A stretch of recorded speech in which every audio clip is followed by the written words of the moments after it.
Okay, hello everyone, Victor Mama from Excel Moments, and this is a response video to a comment that was posted on my channel. I just stumbled on it today and I felt, hey, yeah, why not? Let's make a video. So let me show you the comment. It says, oh, dear sir, can you make a video to insert rows based on cell value greater than 0?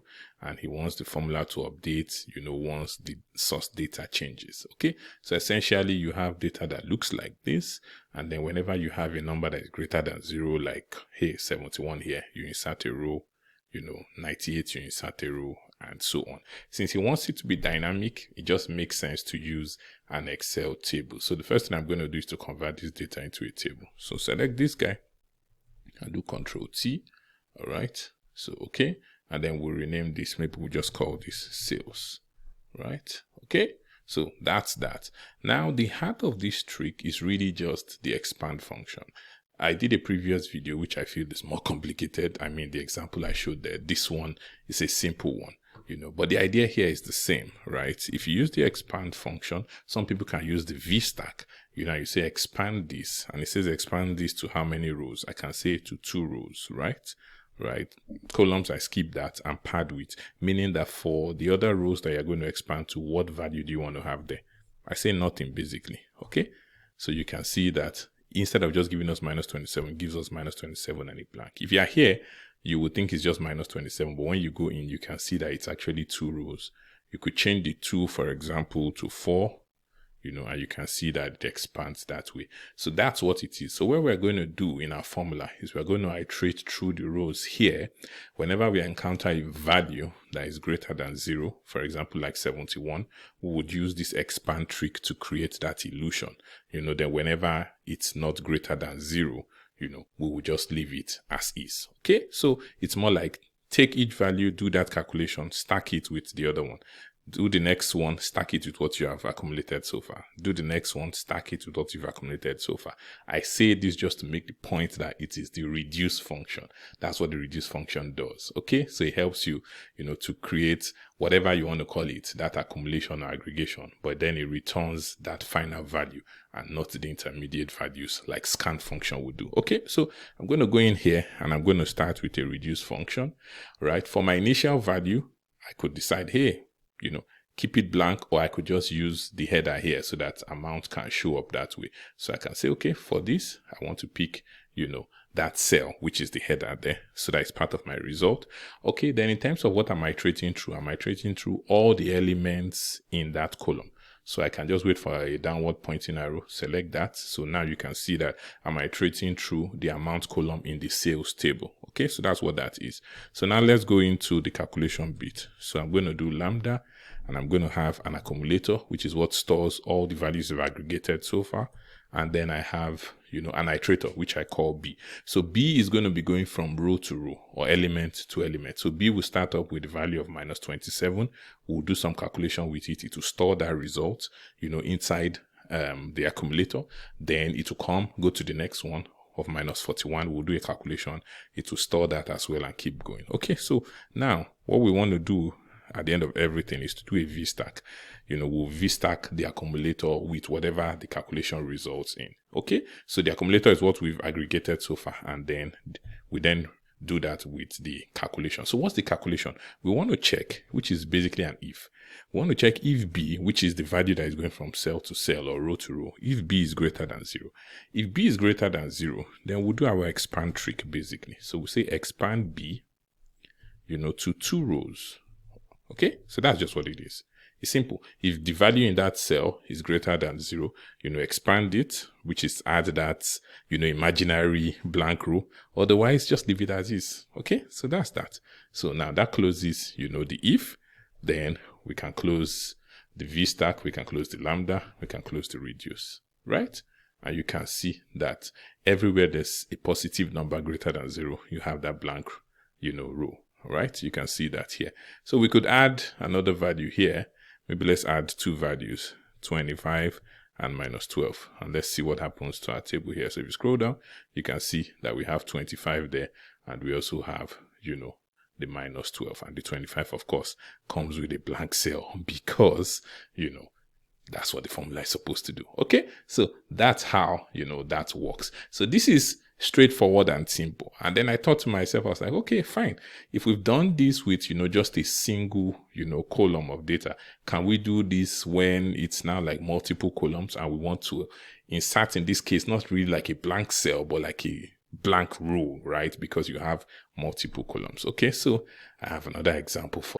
Okay, so now let's do it for multiple columns, right? Same idea. So we start off first of all by converting it to a table just to make it dynamic. Okay, so select Control T. All right, so let's give this a name. So maybe we can give this TBL tran. Okay, so like just a transaction table. So that's that. The expand trick is basically the same because you can actually expand a full row, right? You can say expand, you select this entire row, and then you say expand it to 2 rows and then pad it with nothing. Okay, so you can see that's what it's going to look like. Now you could say, hey, 3, right? So it's going to add 2 blank rows. But yeah, we know we need only 1, right? But here, unlike the first one where it was easy because, we're just going, cell by cell.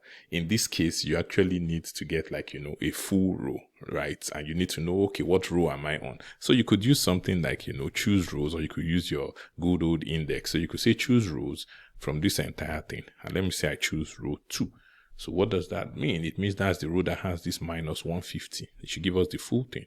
Okay, so once you're able to get the row this way, you can incorporate the expand into it to expand that row in cases where, the amount column is greater than 0. Otherwise, you leave it as is. So it's basically the same thing. So let's, end this and then let's try and write the formula. Looks just like the first. So we'll start off with the reduce. I'm going to give the headers, as my first initial value. Okay, and then for the array, this is the tricky part. Now for the single column, it was easy to just go select all the elements in that column and say go element by element. You could actually do the same thing here, really, and maybe I'm even the one who is making it more complex by saying give it the whole table. So you could actually go and select this, right, and say yes, I'm iterating through, the amount column on the TBL tran, right? So, but now, when you now get to the part of, doing the expansion, you need to now figure out, what row am I on, right? For me to now select that entire row using choose rows. So it kind of feels like it's going to be easier instead of, trying to figure that out and doing some interesting maybe match or XLOOKUP. Why not we just give it a series of rows, right? So figure out how many rows we have in the table and then create a sequence from there so that when we are iterating through numbers like 1, 2, 3, 4, 5. And if I'm on row 5, I basically can just say choose rows of 5.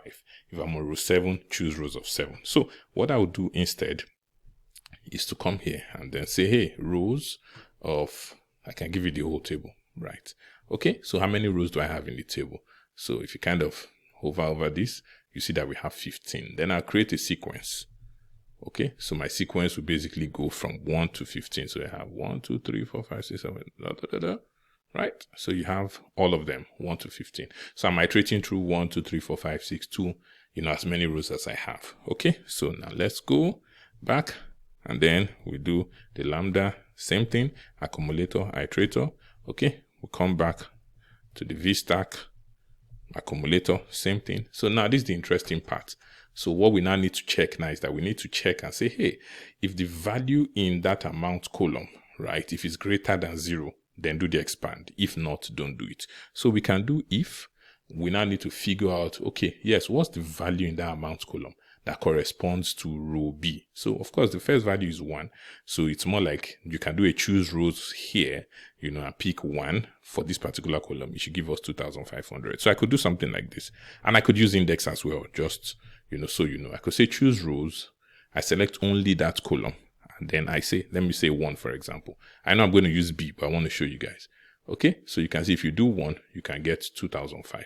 So we are going to do this and say B. So that this can iterate, right? So that it starts off as 1, it does the calculation, then it goes to 2 and so on. So we'll check this and basically check if this is greater than what? 0. That's the thing. Okay, so if it's greater than 0, then we come in there and we basically do the expand. So what are we expanding? We're expanding the entire row now, right? So we use the same choose rows trick. right? So we choose rows. This time we select, the entire thing and say, hey, row B. So it means that if B is 1, it's going to choose the entire row, right? Every column on that row. It's going to expand this, to 2 rows. We don't need this. Okay? So this is a case when it's greater than 0. The expansion is going to happen. If it's not greater than 0, in that case, we are not doing the expand. The only thing we need is just this portion, which is just give me the full row, which is this guy here. Okay? So that's all. So it's more like if it's greater than 0, expand that row to 2 rows. Otherwise, just give me that row as is. Okay? So now we can close. That closes the if. That closes the vstack. That closes the lambda. That closes the reduce. And then enter. Okay. And so you see that every time we have a positive number, we have, that kind of blank row inserted, as you can see here, right? And so on. Okay? So it's also dynamic in the sense that if you then copy this, let's just paste, and then maybe we change this value to 1 just to make it positive. Let's go to the end and see. All right, and then let's see. So you can see 500 positive, so there's a blank row, and 1 being positive, there's also a blank row at the end. So it's dynamic. Same idea. I think the tricky part here is just because of, the choose rows as opposed to when you're dealing with just a single, column of data. So since you have choose rows appearing twice here, like these two, right, we could make this a variable. So inside of here, I could just say maybe let a variable D be that whole thing.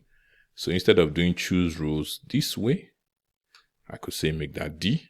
Then here too, I make this D. Nothing should change. I should add 1 more bracket. It should be the same if I did everything right. And it is essentially the same. Not essentially, it is the same. Okay, so, and that's how, to get it done. So it's just using the expand function, which some people can use vstack for, to create the illusion, right, that you're inserting, a new row every time there's, a positive number. And trust me, I've seen, some reports that need to look like this. And then sometimes I've also seen it where the ERP, needs it in this format for it to do, some report for you. So, hey, I'm like, what's the directives I have for this? Well, until the day you need it, then you realize that, oh, it's good I know this trick. Of course, you could also do it in Power Query, but I'm not showing that in this video. So if you like this video, please hit the like button. You can also subscribe to the channel Excel Moments. For now, I'm out.